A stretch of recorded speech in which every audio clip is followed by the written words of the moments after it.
Ladies and gentlemen, we have the AirPod Pros, the second generation. Let's talk about it. So immediately you can see it looks exactly like the first ones. Let's just be completely honest here.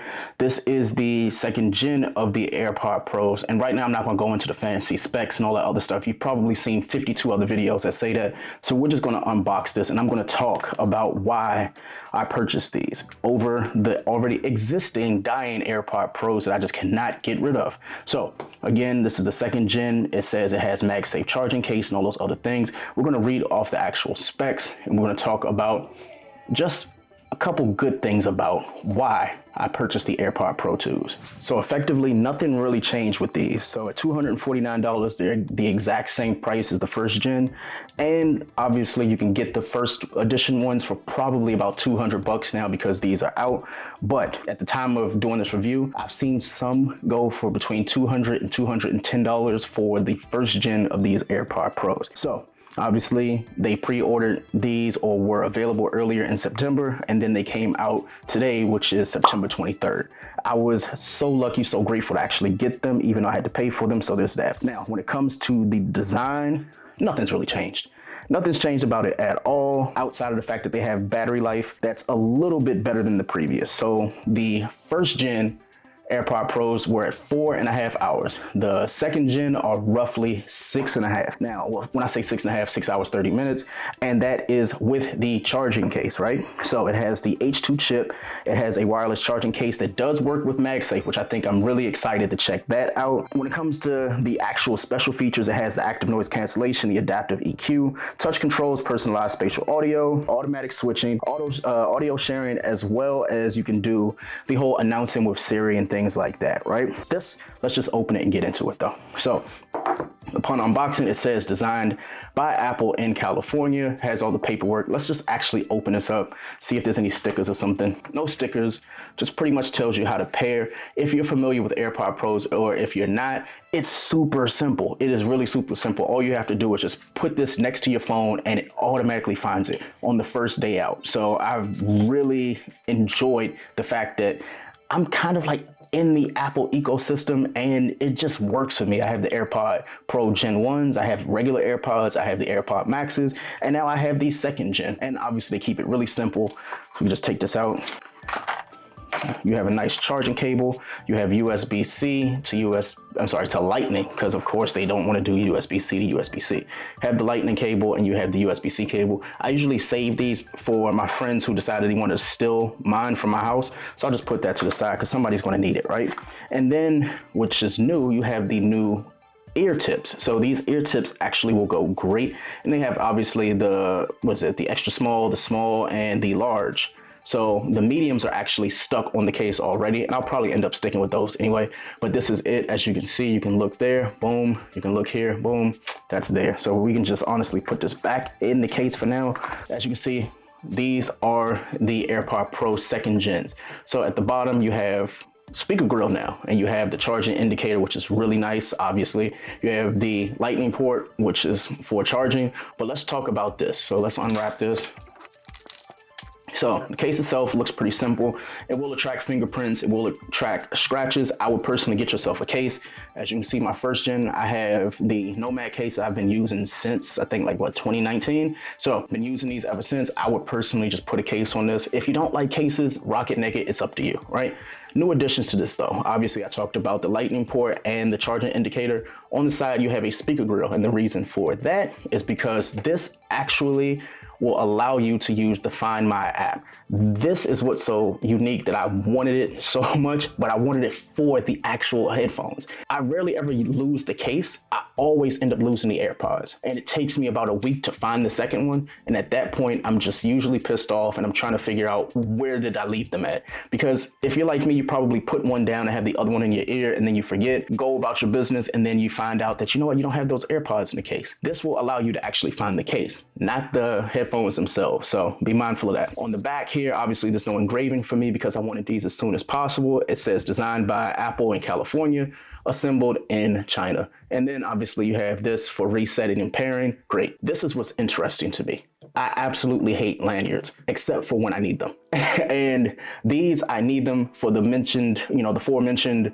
thing I said earlier about the fact that I always end up losing somehow my AirPods. They're in my back pocket somewhere, they're in my bag somewhere. Having a lanyard is actually gonna make this worthwhile. So this was a really nice addition that Apple didn't have to do. So shout out to them for actually doing it. Now I just have to find a lanyard. I think Incase, I want to say it's Incase who actually has a lanyard that's available. I ordered it on Amazon, but it's on back order. So hopefully I can get that soon. Either way, you have the LED indicator on here right on the front that will allow you to know when it's charging, when it's face up. So when you have to charge, turn it on, boom, it will. So open it right up. There's nothing really different to see. So let's put this side by side with this. Let me unlock my phone.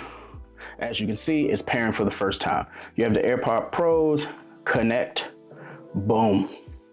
Now we're just gonna go through the whole setup process.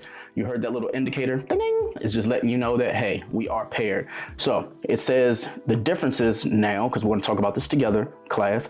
It says media controls, adjust volume. You can adjust the volume by swiping up or down, which is good. That's a new thing. That is a really new thing that I appreciate, because for $250, I want volume control. It has the noise control, press and hold to either get between noise cancellation and transparency. Truthfully, for $250, I just always have noise cancellation on. And then you can obviously do this from the control center. So we can skip all of this. You can say you want to set up Siri, which I do. You have the share audio recordings, boom.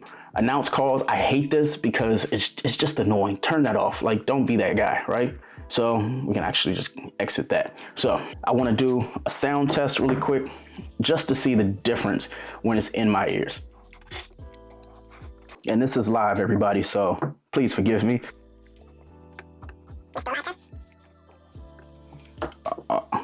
Oh, wow.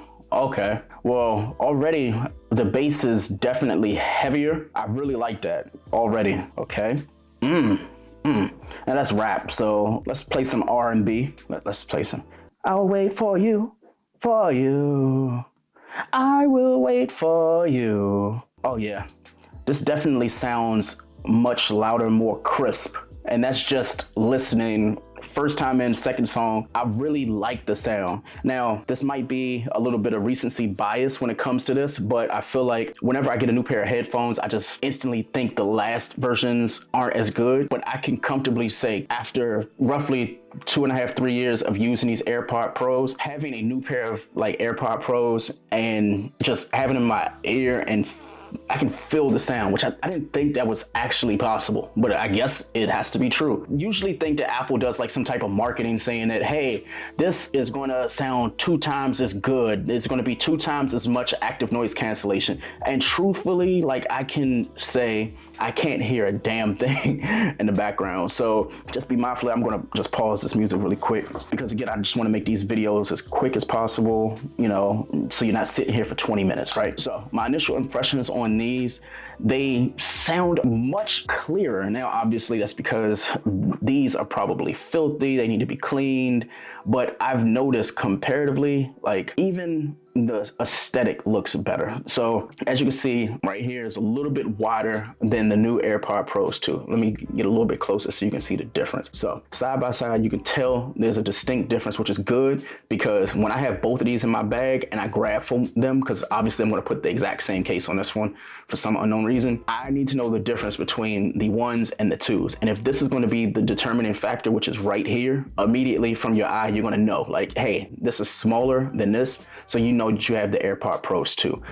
Let's close that. Now, they did a different design change with the actual ear tips themselves, right? So obviously, you know about the volume control. You can just swipe up and down here to turn it up, up and down. Let me just zoom in so you can see that. You would turn this up and down by just doing the volume control, or you can do the tap in order to go between transparency mode and noise cancellation. Really good idea from Apple. Now, understanding why they hold things back, I personally feel like they intentionally did this. I think the AirPod Pros could have had that, but they decided, you know what? Let's just actually activate it. Now, that's not a knock on Apple. I know they do this. Everybody knows that they just hold features back for a future update and things like that. But this is fantastic. I do like that volume control thing. That is a must-have. How many times can I tell you that I've had my phone on the opposite side of the room and I wanted to turn the volume down and I had to walk over to the phone? Yeah, this is a good idea. Also, with the ear tips, they Let me see if I can pull these off really quickly without breaking them. Actually, you can. I'm not going to do it right now. I'm not going to do that at all. But obviously, I have the mediums. You can take this off, which is fine. I don't want to do it and then I can't get it off. But I want to get a little bit more of a test when it comes to these. I want to test these out for maybe the weekend, see how it sounds, see how it feels. And then I'm going to get back with kind of like an update to these compared to these. Now, they also say that 2.5 hours of battery life is going to make a difference. Now, I don't know if that's exactly true because they said the same thing about my iPhone 14 Pro Max, and I've been having a little bit of difficulty with it continuously having a full charge. Now, I get it, new phone, so I'm using it way more, but I feel like it's not exactly true. So if these can hold up to the 6.5 hours that I'm about to put them through, we will see. Either way, this is my unboxing and my first impressions of these AirPod Pro 2nd generations. Apple, thank you for not sending them to me. Unfortunately, I hope you do send these going forward because I really do enjoy these. Again, $249.99 from Apple. You can probably get them cheaper in about a month or for Black Friday. I personally wouldn't try to wait, get them as soon as possible if you do want these, because I can guarantee you they're going to be sold out. They're already sold out now, so do with that what you will. Again, 1st gen, 2nd gen, let's talk about it. We'll see you on the next video. Peace.